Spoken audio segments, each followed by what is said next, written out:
Hey folks, welcome to Moment of Clarity. Thanks for joining me. I got a huge show for you. Couple of great guests. I'm also live on Rockfin, rockfin.com/Lee Camp. I'm at youtube.com/Moment of Clarity. But as you know, and we're going to get into this. This is the show to talk about it. As you know, my TV show of 8 years canceled due to U.S. sanctions. All of the old videos on YouTube, all the past episodes, thousands of video clips, all banned globally. And my podcast, Moment of Clarity, deleted from Spotify. But we're going to address that today and creating the alternatives to these big tech platforms that censor us, that try and make sure everyone is giving in, just letting the U.S. propaganda wash over them and not fighting back like some surly so-and-sos. How dare you? So we're gonna get into that with two great guests. But before that, real quick, just if you haven't already, become a member at patreon.com/Lee Camp. Also, after this, I'm going to talk about how I'm starting a new show. I'm starting a new show with Mint Press and Behind the Headlines. And I'm going to tell you more about that after we do the interview portion of the show. But these two guests, incredible individuals in their own right. Sean O'Brien is one of the top guys at Panquake.com. Panquake is a new social media platform that will be out soon. You've heard me talk about it before. And John Kiriakou, the well-known CIA whistleblower, revealed the U.S. torture program.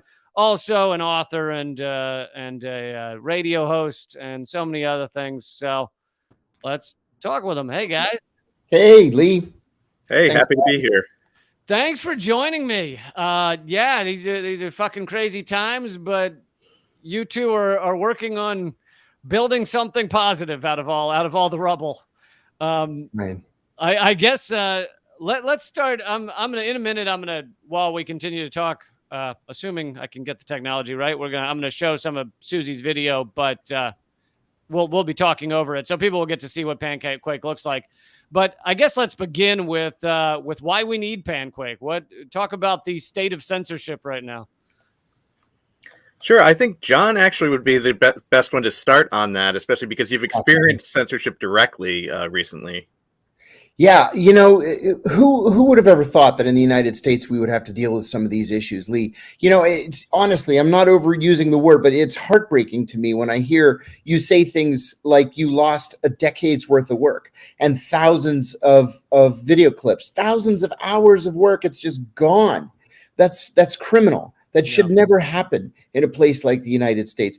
Every day I go to my own Twitter profile to see if I've been tagged as an official, mouthpiece of the Russian government. Right, which they've done to like George Galloway, who's right. not even connected to RT anymore. They've done it to Ed Schultz, even though he's been dead for 4 years. Yep, They did. And it occurred to so many of us that we need to fix everything that we complain about being broken on these other sites. I don't even want to say their names because I don't want people to go to them and open new pages. But I mean, we know the big ones, even when they change their names to things that are supposed to sound futuristic. They are not free. They are not fair. They are not transparent. And we need a place to go where we can fix all those different things that we complain about. Make the perfect site. And honestly, I think that's what this is. That's what Panquake is. I had never really heard of it until Susie Dawson introduced me to it. She mentioned it, I don't know, maybe it was about a year ago. And I thought, okay, well, Panquake, Rumble, whatever, Parler, there are a whole bunch of them. And then she and Sean actually showed me a demo. And as a non-tech guy, it just blew my socks off. It was incredible. What are some of the aspects you like best about it? Well, it depends on what you're interested in, that will sort of guide you as to what's the most important. For me, it was the fact that there is no outside influence. There's no corporate money for example. There's no government money. They don't answer to anybody. I absolutely love the fact that it's based in Iceland. It's hosted in Iceland. There are no algorithms that are going to push traffic away from you or push paid advertisements to you. Nothing at all like that. It's transparent. It's real. You can customize it. It's everything that we've been waiting for. So, Sean, tell us about the building of Panquake. It's been going on for a while now. Tell us about the process and what makes it, in the creation of it, what makes it different from so many of the social media sites we use. So sure. As John mentioned, I don't even really want to talk about those other social media sites, but it's worth saying, we're not a Twitter killer. Twitter is the Twitter killer, right? And what's going on right now is those sites are self-destructing. A lot of the ways in which they do business are exactly the things we won't do. Well, and I said of Facebook, I guess they had some terrible quarterly earnings recently or something. And I said at the time, oh, yeah, they lost like hundreds of billions of dollars in a day or something. And I said at the time, I was like, well, part of what made Facebook great was you could go there for information that was not on your mainstream media, that was not a government outlet. It was alternative information coming that was allowed to come out. And they've spent the past several years, because they're bending over backward for the government, but they've spent the last couple of years destroying any alternative information. Yes. So now, okay, go to Facebook and what? Get CNN? Anybody can do that turning on their TV. What are they getting from Facebook they couldn't get from turning on their TV? And you know what, Lee, if I could interrupt Sean for 1 second, I'm sorry to interrupt you. Go for it. I used to do exactly the same thing with Twitter. There were so many alternative sites that I wanted to cover, and I couldn't. There weren't enough hours in the day. So what I did is I followed the people whose opinions I respected the most, right? The Ralph Naders and environmental activists and whistleblowers and all these people that I had such respect for. And then they would post stuff from sites that I know I wouldn't have checked. I don't go to ProPublica every day, for example, or to the Marshall Center or the Brennan Center or some of these other important things. I just don't. I don't think about it, but they did. Well, now so many of the sites that I went to Twitter and to Facebook to read, things like Telesur, for example, or RT, or Sputnik, or whatever. They're banned. They're banned. That's right. And in the case of Press TV, they're like banned, where the FBI confiscated their website and everything. They stole their website. People thought websites were safe. Yeah, and then put a comment like mocking them. We stole your website. Yeah. So this is going to be the one stop that I'm going to need to make. I'll be able to see what all those people I respect are saying or thinking. I'm not going to have to toggle all around the internet hoping that I didn't miss something. And I'm not going to have to worry that some corporate giant or government entity blocked something that he or she just decided I didn't need to see. That's right. So, that's the first thing, right? We're very serious about freedom of information. We're a group of folks, many of us activists in this area and in other areas, right? Making sure that information flows can happen much in the way in which they used to happen on the internet, right? But really trying to also come up with our own unique features that allow amplification in a way that no other social network has done before. We started this journey, at the end of January 2021. February to May 2021, we did the project planning and the hiring and, sort of bootstrapping the entity behind Panquake, which, as John explained, is non-corporate, no VC money, none of that. We began doing the actual coding in June, and then by August, October, December, going fall into winter, we just kept doing more and more proof of concept on the pieces of the network. And then we just unveiled a functioning interface, right? And then the beauty, the look and feel that we just unveiled the other day. People really love it. That's all said. That's really important stuff. We love that it looks good. We love that it's going to be fun to use. We love that people are going to want to be there and want to share. But we're also serious on the back end of having technology that's censorship resistant. Part of that is a serious blockchain backend, decentralization, right? So although we have core infrastructure in Iceland, we're also going to have decentralized peer-to-peer communication between nodes on the network. And that's extremely important to be resilient in this way. Right?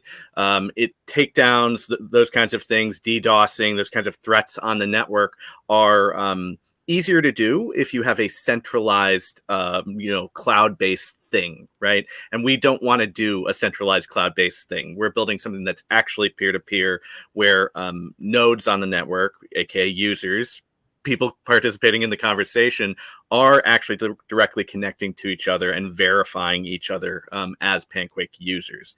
So that's the first thing. No timeline manipulation, right? No advertising. The timeline is a bottomless, beautifully scrolling timeline that just has new content showing up at the top.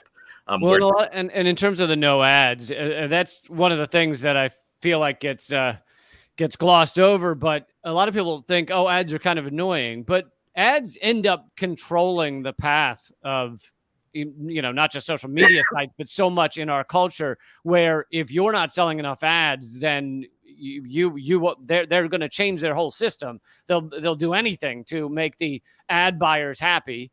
And, it's part of the reason you'll never see CNN do an anti-oil story. Half their ads are oil companies. So by having no ads, it's a huge difference.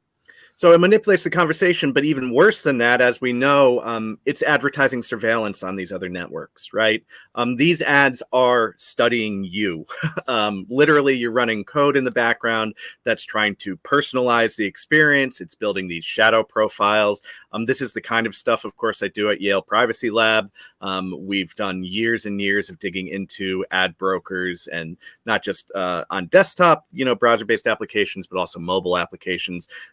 They're atrocious. They study people, and they often ally these advertising brokers with governments, government spies specifically. And, every week there's more and more disclosures around that.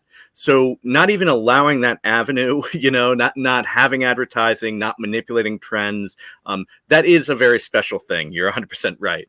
And we're very happy to have a simple subscription model instead. Which is honest and, more than enough to make sure that we can keep the ship sailing and really grow and scale this network, which is really incredible.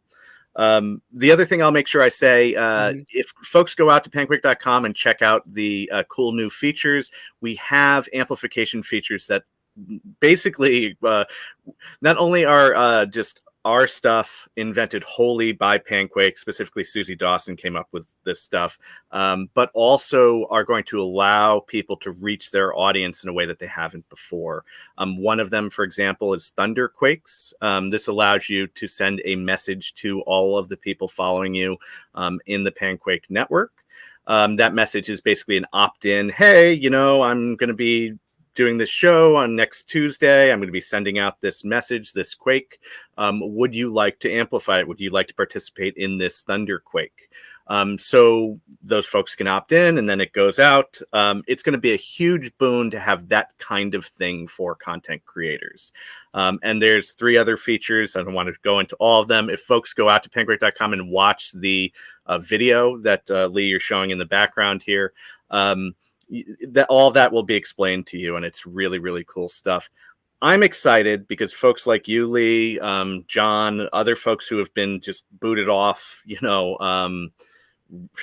real networks, right? Networks just shutting down overnight.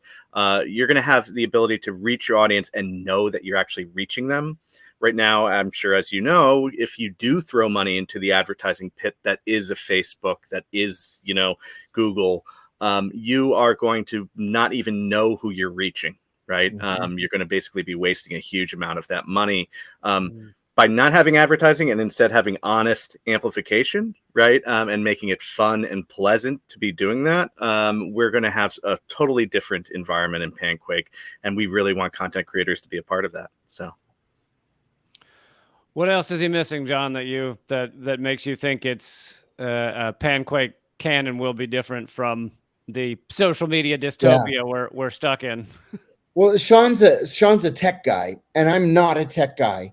And as someone who's not a tech guy, I can tell you it's extraordinarily easy to understand.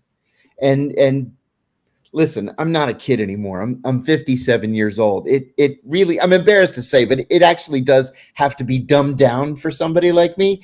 This doesn't need to be dumbed down. It's perfect.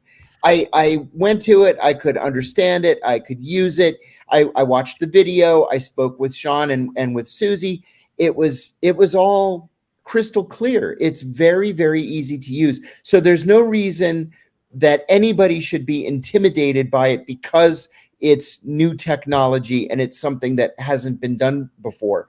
It was created with ease of use in mind, and that's why it's going to be successful. When's it? I know we've seen a demo now that people can watch at panquake.com. When's it coming out? So the answer to that, as it has been in the past, is it will come out when we reach our funding goals, right? We're grassroots funded. We're running a crowdfunding campaign. We need to get to the next stage, right? And to finish this last round of funding. And when we do that, then we'll be able to, bring on the folks we need to launch the beta. So the two things I'll say is... Have you reached out to the CIA's venture capital side? What is it? In QTEL? No, they're not allowed, believe me.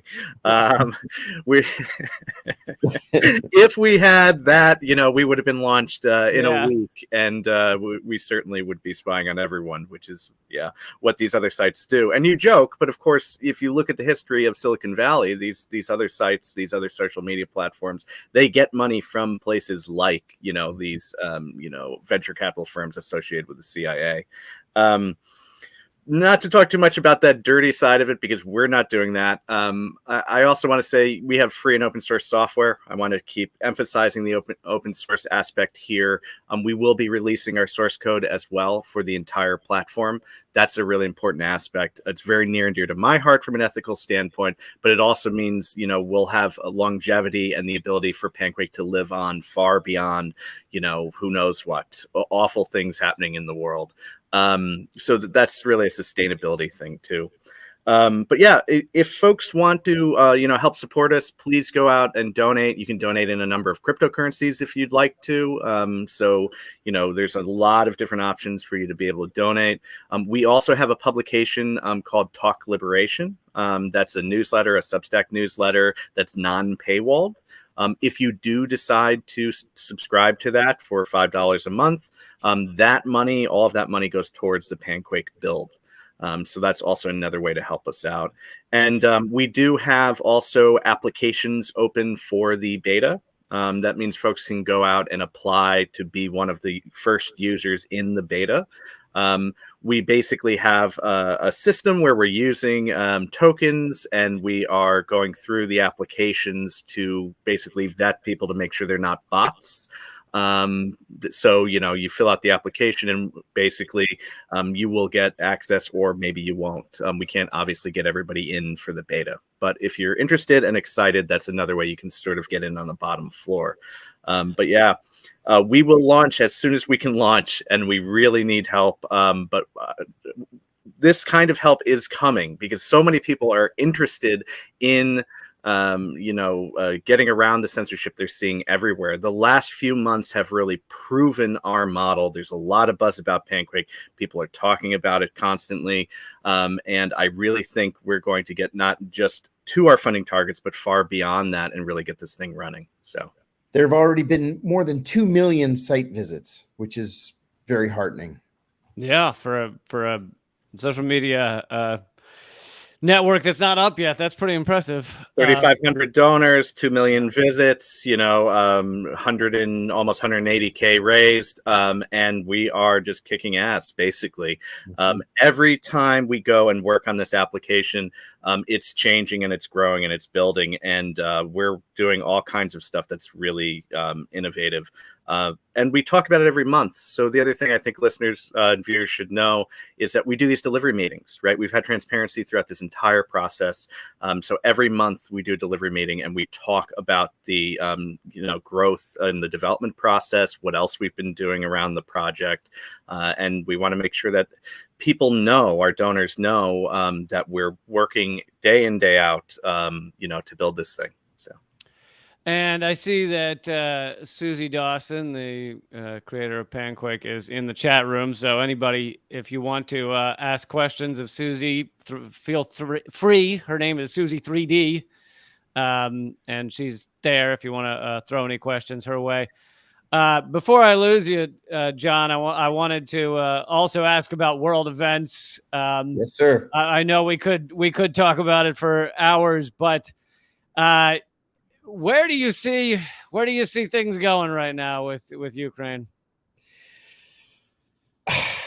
I don't see anything good on the horizon. I think that this is yet another one of those situations that, every generation has one where the United States is perfectly happy to pour money and weapons into a situation, have it run as a proxy war.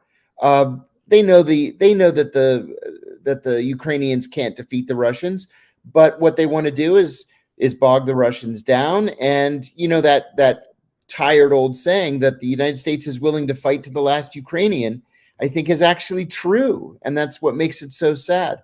So the Russians are going to end up with the Donbass. They're going to end up with Crimea. They're going to probably destroy Mariupol and Odessa. It's going to be terrible. There's going to be loss of life. And then that's how it's going to end. And so it's better to engage in some sort of peace talks now, even if you have to put your tail between your legs and give away something that you otherwise wouldn't want to give away. Otherwise, look at the loss of life that's on the horizon. So I'm really not optimistic. Today, President Biden said that that there is another 800 million in weapons going to the Ukrainians. This is the third tranche of $800 million, in addition to the nearly 10 billion that we've already sent. Well, is that what we're going to just do from now on? We're not going to spend money on roads or schools or bridges or airports. We're going to spend it on weapons for the Ukrainians. And you notice you don't hear any discussions or urging of peace talks from the Biden administration or from our government. No, in fact, I mentioned that today on my own show. You don't even hear the words peace talks. If you recall, Lee, there were peace talks early on in Istanbul. The United States, of course, didn't participate. It didn't even encourage the Ukrainians to attend, but they did. They lasted 3 days. Everybody went home, and nobody's raised the idea again. Yeah. It really is disgusting, and there seems to be no end in sight, and the U.S. really seems to want it that way. I think they do. I think they do. They don't like Putin. They never liked Putin. He's independent. He's not moldable like Yeltsin was. He's not a friendly like Gorbachev was. And so they thought for a long time, well, we're just going to have to live with this guy, even if we don't like him. But now they see an opportunity where they don't have to live with him. And they'll let the Ukrainians do their dirty work. Can you postulate on what, like, in the CIA, what the conversations are right now, what they're trying to achieve? I think I can. I think that the conversations in the CIA are probably focused on training and material and things like secure communications, night vision goggles, sniper rifles, close-in stuff. I think that they're doing two things. Number one, it's going to be a lot of paramilitary training for the Ukrainians. And second is a real focus on recruiting access agents to the Russian leadership. That's what they're going to be focused on. Yeah. I also wanted to, I saw you at an event just not too long ago. We did another Stand Up for Assange event. And more bad news coming on that front. The latest hurdle to having him extradited to be tortured in the U.S. they just passed the other day, and now I guess it goes to the Home Secretary or something. And then it went to the Home Secretary yesterday, Preeti Patel. She is likely going to sign it. Julian's attorneys have 14 days to appeal to the UK Supreme Court. They probably will, but all it's going to do is delay things for 14 days. The only other thing, and I've, like I said the other night at the event, I've been accused of being overly optimistic, and I realize now that I was. Julian can still apply to the European Court of Human Rights. He can apply for relief. There are three precedents where the European Court of Human Rights refused to allow the UK to extradite to the US people who had mental illnesses. Now, Julian is mildly autistic, and he suffers from chronic depression and anxiety. Other prisoners were not extradited because they had the same maladies, and the European Court of Human Rights believed that the US practice of solitary confinement was enough to push them to attempt suicide. The problem that Julian has now is that the UK government said he's perfectly free to appeal to the European Court of Human Rights. That doesn't mean that we have to put the brakes on the extradition while his appeal is being heard. So that defeats the whole purpose of the appeal. Wow. Okay. Yeah, not good. I know some of you have already heard some people watching this maybe have already heard you give the speech about what kind of trial Julian will get in the United States. Yeah. But I think most of them probably have not yet heard that. And I would like to ask you again, what kind of trial Julian would get once he's extradited to the United States, because you went through this atrocious process as a whistleblower, revealing our torture program. And so what kind of court proceedings will those be? Yeah, this is really an awful thing. Julian would be tried in the Eastern District of Virginia. That's the federal court that covers the CIA and the Pentagon. I'll tell you, as it relates to Julian, exactly what my jury consultant told me. His jury is going to be made up of people who work for or who have friends and relatives who work for the CIA, the Pentagon, the FBI, the Department of Homeland Security, and intelligence community contractors, Beltway bandits. My jury consultant told me if we were in any other district in America, I would say, let's go for it. We're going to win. But the Eastern District of Virginia, he said, buddy, you don't have a prayer. Take the deal. The problem is, and I said this last Sunday, Julian's not been offered a deal. A plea deal. Right. Yeah, plea deal. Yeah. So we have a lot to worry about with the Eastern District. I had a judge notorious for reserving national security cases for herself. Julian has a different judge who's even worse than mine, because do you know what he did before he was a judge in the Eastern District of Virginia? He was a judge in the FISA court. The FISA court. Which approves what, 99% of all requests? Oh, no, far more than 99%. I actually did the research. They approved 99.81% of all requests from the CIA. Yeah, really looking out for our privacy and our freedoms. Not good at all. Yeah, and as you've mentioned before, they essentially don't allow the defendant to bring forward any evidence. Yeah, I'm glad you raised that. Yes, so they're going to invoke something called SIPA, the Classified Information Protection Act.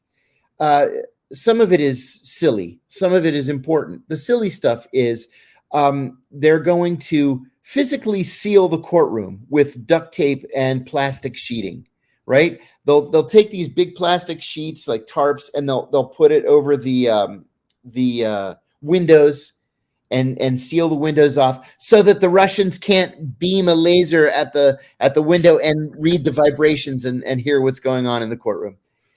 They duct tape around the door. They play white noise in the vestibule so nobody outside can hear what's going on inside the courtroom.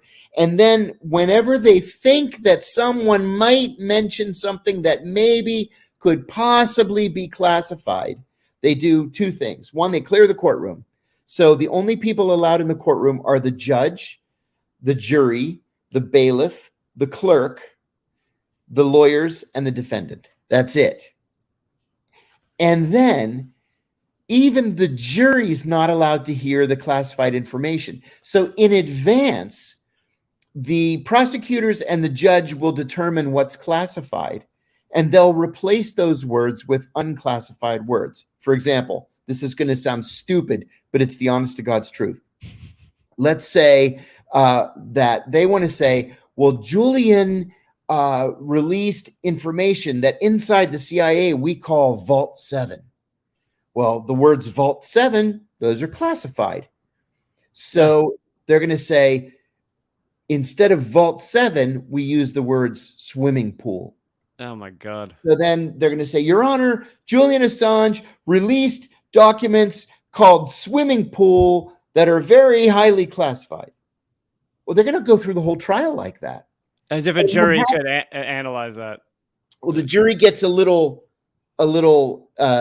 cheat sheet of what means what, but they can't talk about it and they can't take it out with them. But the thing is when you tell the jury, listen, these individual words are so highly classified that you can't even hear them with your ears. We have to block them from your ears. They're going to say, my God, this guy's guilty. Right. He's so guilty, we can't even hear the words that he's accused of releasing. So the deck is stacked. He doesn't have a prayer. That's why I said Sunday, it's up to us to be there in that courtroom every day till they throw us out when they invoke SIPA. We need to be out in front, and you know that every media outlet in the world is going to be out in front. We need to be giving interviews in support of him. We have to write op-eds. We have to blow whistles if that's all that you can do. We have to do everything we can to support him and to show that he is not alone. We are there, and this is the side of righteousness. Yeah. I mean, it's getting to that point where all that's left is feet in the streets. That's it. Because everything's been exhausted. Yeah. That's right. Well, John and Sean, thank you so much for taking the time to join me. Thank you, Lee. One more time, can you just let people know how they can support Panquake? Sure. Go out to panquake.com/donate or just panquake.com and click on donate. And please, help us get across the finish line. This is the last phase of funding that we're in right now. It's going to help us get the support people to have real human support and so on. So we want to make sure we have that in place so we can serve you and give you that free information system with actual flowing information like the kind of stuff John just said, allowed to be said and shared on social. That's it. Thanks again. Thanks, both of you. Thank you. See you soon. Thanks. Okay. There they are, Sean and John, about talking about Panquake, talking about so much more than that. And, most of the other information we covered is stuff that if Panquake were fully operational right now, you could talk about it on there and not fear that your channels are going to be canceled, that your all your videos are going to be banned globally, like mine are, 8 years worth. Not fear that you're going to be put into a filter bubble, like my tweets are, where I can tweet something out, and if it's got too many dirty words like terrorism or CIA in it, then they won't actually show the tweet to anyone. So that's the goal. We got to build up the alternatives while we continue to fight. I have another story for you here before we wrap up. And then I'm also going to tell you about my brand new show, which I hope you will support. But first, here, Biden's approval ratings are like the lowest they've ever been. Even in this fucking trumped up proxy war that we're in the middle of, normally during a war, during a U.S. backed war, during a proxy war, the U.S. president is able to push enough propaganda to say, hey, everybody get behind me. Yeah, you're my, we need to all get together on this. But Biden seems to be failing even at that, despite how heavy the propaganda has been, which has been insane. It's wall to wall. I mean, I don't know if you guys turn on those mainstream channels, but it is wall to wall. Let's keep arming Ukrainians rather than ever talking about peace. Anyway, approval not doing well. So I guess he and his administration have decided, well, let's do some things that sound as if we might do a little bit of the maybe, sort of, kind of the things that we promised during the campaign for the presidency. And so this is just the other day. This is CBS News reporting this. Changes to student, which explains why they're so excited about something that is not as big a deal as they act like. Changes to student loan programs could bring millions closer to getting out of debt, Education Department says. Oh my God, they're going to do it. They're going to get everybody out of debt. This is incredible. Well, what are they doing here? The Education Department announces fixes on Tuesday. Yeah, good luck announcing fixes to the United States right now. Fixes on Tuesday to multiple student loan programs, giving thousands of borrowers immediate relief from student loan debt and bringing millions more years closer to having their student loans. I don't know why they wrote it that way. Millions more years closer to having their student loans forgiven. It comes as the Biden administration continues to examine canceling student loan debt for millions of Americans. Just that line drives me nuts. Examine. We're going to have a meeting to write a paper on maybe considering canceling a couple of student loan debt. It's honestly like, I wrote an article a while back on how Biden could actually cancel student loan debt, federal debt, immediately. Like, he could sign a piece of paper and it'd be over. But they're not going to do that, right? Because they like having people in debt. They like forcing people into into wage slavery in a way that they don't necessarily want. Having people in debt not just makes billions of dollars for so many different industries, but it also helps keep people under control. They're generally not fighting back. They're generally not in the streets if they have crushing debt. And we have a debt bubble in multiple regards. We have auto debt bubble. We have a student loan debt bubble. We have a housing debt bubble. So those things are all good for our economy that runs on debt. The changes are being made to public service loan forgiveness programs and the income-driven payment plans. According to the Education Department, the fixes will give 40,000 borrowers immediate forgiveness and bring at least 3.6 million borrowers closer to relief by at least 3 years through income-driven repayments. And here's a quote. Student loans were never meant to be a life sentence. They love saying beautiful things like this. But it certainly felt that way for borrowers locked out of debt relief that they're eligible for. But you'll notice that they're given like 15 different steps that you could maybe have some of your debt forgiven.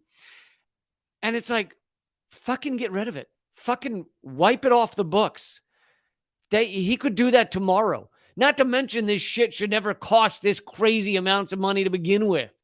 In other countries, they give their people university education for free.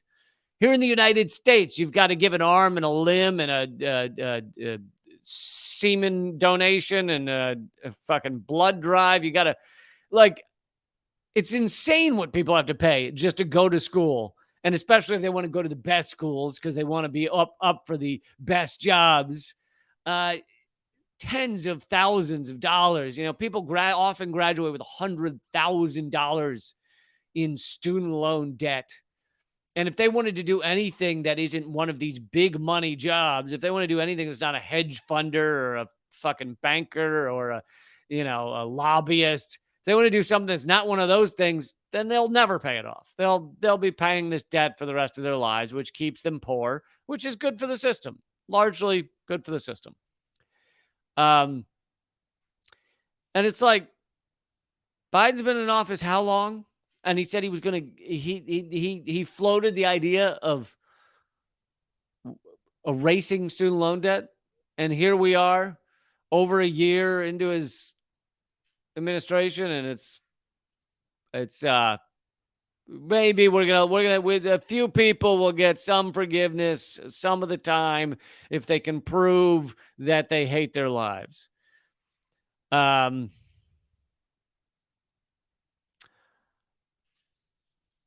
Seeing if there's anything else useful in here.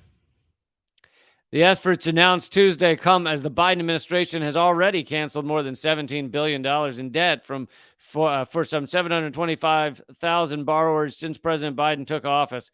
That's not really true. It's largely small cancellations. It's not. He largely has not like saved people's lives from crushing debt.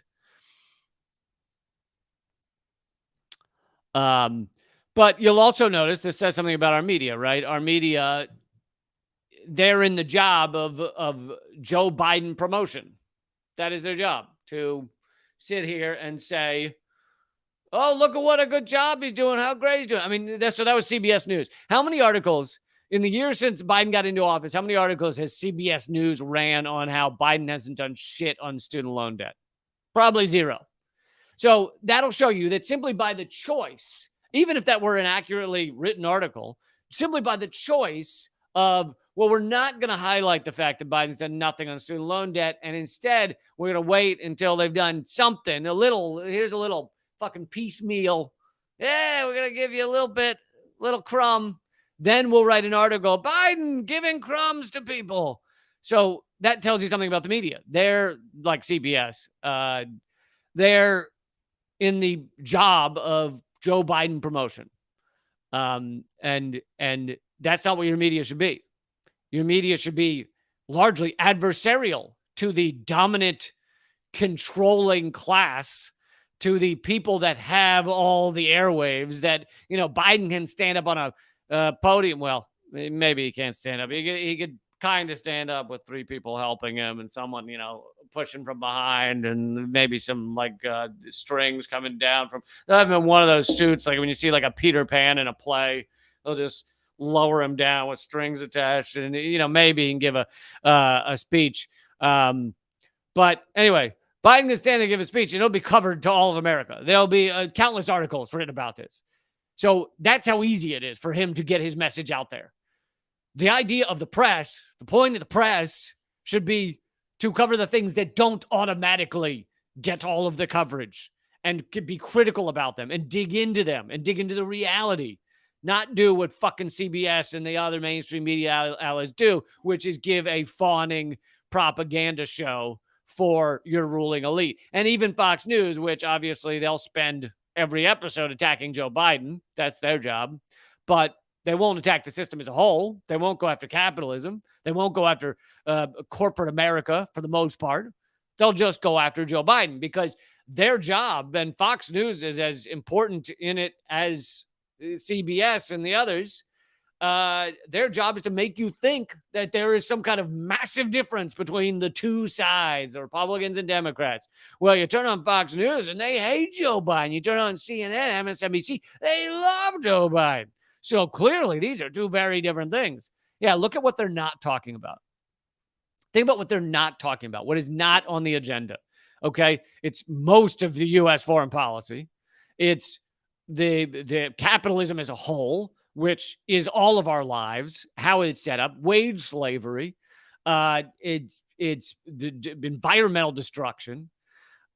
You could just go down the list for an hour on everything they don't talk about and how it's largely the most important stuff in our lives. It's truly incredible. All right. Well, I want to wrap up here by telling you about my new show. It's going to be called The Most Censored News with Lee Camp. And it's going to be online, shorter episodes, 3 to 4 days a week. And it's going to be kind of like, it won't have correspondence, so it won't be much like the second half of a Redacted Tonight episode, but it'll be a lot like the first half of a Redacted Tonight episode. Not in a a giant news studio maybe, but otherwise, same writing, research, passion, jokes, images, clips, all that stuff, everything you got from kind of that first half of Redacted Tonight. And it'll be called The Most Censored News with Lee Camp. And it's done, I'm doing it in coordination with, it's made possible by Mint Press and Behind the Headlines. Mint Press and Behind the Headlines is Mint Press's video platform that they have created. And here's the thing, though. It can only happen if their fundraising campaign is successful. That's the deal we've made, that this show will exist if their fundraising campaign is successful.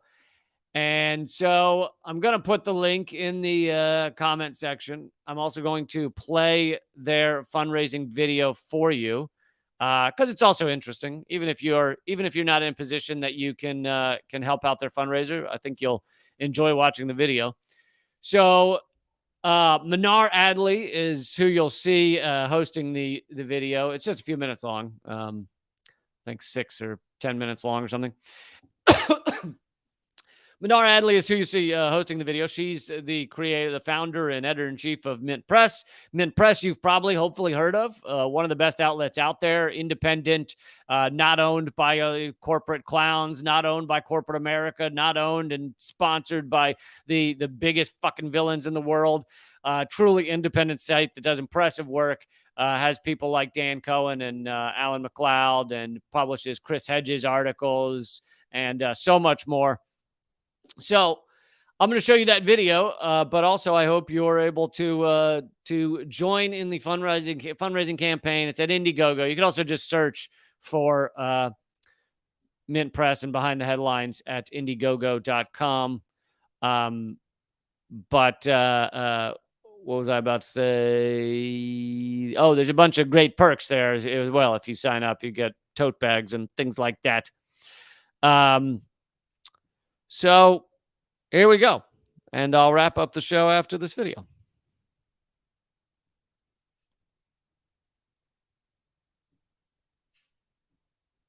Hey everyone, I'm Manar Adley, founder and editor-in-chief of Mint Press News and director of our new video project, Behind the Headlines.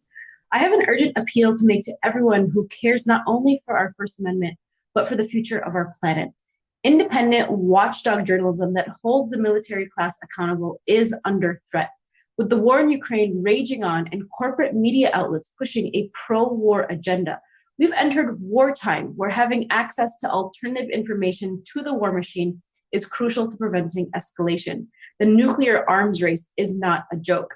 We're experiencing an unprecedented amount of censorship, unlike anything we've seen before. Just in the last month, independent anti-war journalists have been targeted in an organized smear campaign, deplatformed, outright purged off of social media platforms, and even given state-affiliated labels on their accounts. YouTube has deleted hundreds of thousands of historical videos for prominent anti-war journalists and figures, including Abby Martin, Chris Hedges, and Lee Camp, and is demonetizing political content everywhere to hit our bank accounts. Our very own fundraisers on GoFundMe were just taken down without reason and an opportunity to appeal. And this doesn't even include the past 5 years of being algorithmically shadow banned and targeted by big tech. These are the modern day book burners. They are trying to discredit the work of the most important dissenting voices of our time. They want to cause division and censor any information that challenges the corporate and military establishment's agenda. They want war to fill the bank accounts of the executives at Raytheon and Lockheed Martin. For the last several years, Mint Press has been at the forefront of sounding the alarm about the deep state working with Silicon Valley tech giants like Google, Facebook, and Twitter to control the free flow of information and your news feed to ensure any sort of alternative information or narrative to the establishment algorithmically disappears. We are nowhere near backing down because the future of our planet and the prosperity of peace and justice depend on our reporting. This is why I've partnered up with the Media Freedom Foundation and Project Censored to create a new video reporting project called Behind the Headlines. To help us build this project, we will need your support. We need to raise $400,000 in the next year So we're creating our first phase fundraiser to be stated for $200,000, and it's just a 2-month campaign. The goal here is to create a video platform that is 100% people funded, a nonprofit video platform with the most important dissenting names in independent media that have felt the brunt of this censorship campaign. We're working with political comedian Lee Camp and filmmaker and investigative journalist Dan Cohen. Our board includes FBI whistleblower Colleen Rowley, international human rights attorney Todd Pierce, and president of the Media Freedom Foundation, the director of Project Censored himself, Mickey Huff. Lee Camp is from a long line of political comedians, from George Carlin to Bill Hicks. We're giving him a platform with full editorial freedom to write and produce his own political comedy. Lee Camp's shows are like a form of investigative comedy. They give the audience something to think about regarding key issues of the day that are often distorted in the establishment press or ignored altogether. Given the many challenges we face, from the climate crisis, forever wars, and the global pandemic, it's important to laugh when and how we can. Otherwise, we'd have to just wail and cry. Lee blends wit and dark humor with quality reporting that is truly a call to action. Dan Cohen is a jack of all trades. He's an investigative journalist based in Washington, D.C., reporting from the belly of the beast. He's currently working on several guerrilla-style documentaries where he traveled to the heart of conflicts targeted by U.S. imperialism and corporate pillaging. The first is a 3-part series about a revolution in formation in Haiti. Another is about the failures of the peace accords in Colombia.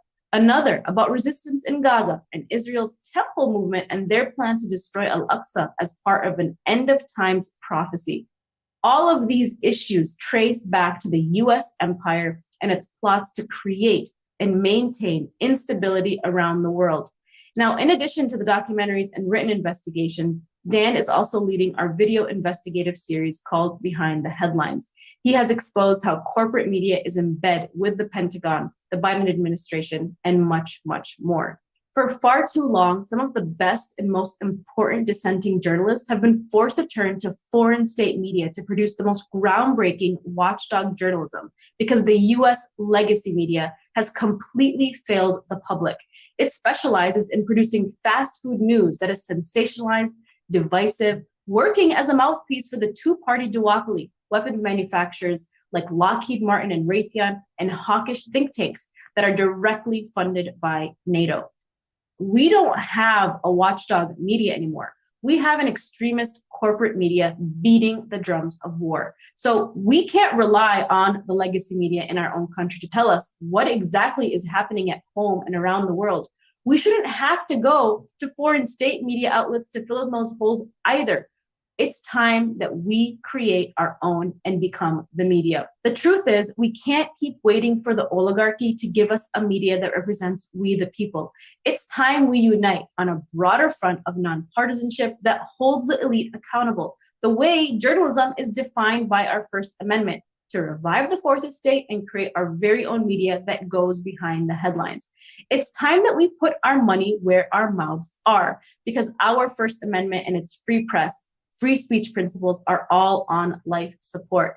To help us build this project, we will need your support. We have to raise $400,000 in the next year. So we're going to start with this $200,000 first phase fundraiser for the next 2 months. And here's what it's going to support. Lee Camp's new weekly political comedy show, The Most Censored News with Lee Camp. And we're completing 4 documentaries by Dan Cohen. Endgame Apocalypse, inside Israel's Temple Mount movement and its plans to destroy Al-Aqsa Mosque. Israel's May 2021 mega assault on Gaza and the armed resistance that won the war. Inside Colombia's narco-state and diabolical plot between the DEA and Colombian government to plunge the country in a state of civil war. And finally, we're wrapping up a 3-part series inside Haiti's rising resistance movement against neoliberalism and US occupation, and how the US is trying to quash it. We're also launching a monthly Behind the Headlines report project, an investigative video series with Dan Cohen, covering the military-industrial complex, how propaganda works, and much more. We're also launching a weekly video podcast interview series with myself, Manar Adley. I hope that you will join us today.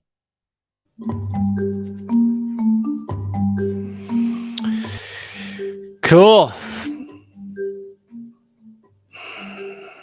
Hope you enjoyed that. I put the link in there. You can go to Indiegogo.com and just type in behind the headlines. You should find it. Hold on one second. I'll put the link in one more time in the comment section. And yeah, I know it sounds like a lot of money, but obviously these are big projects they're talking about that involve a lot of people and a lot of employees. But you know, if you're able to give $5, that's usually what ends up making these things possible. Is 1,000 people or 10,000 people or whatever giving $5. So thank you for your help. And if that fundraiser is successful, then there will be a new comedy show to replace Redacted Tonight. It'll be different. It won't be identical, but it'll be close. And I and you, like always, hopefully, will keep fighting. Talk soon.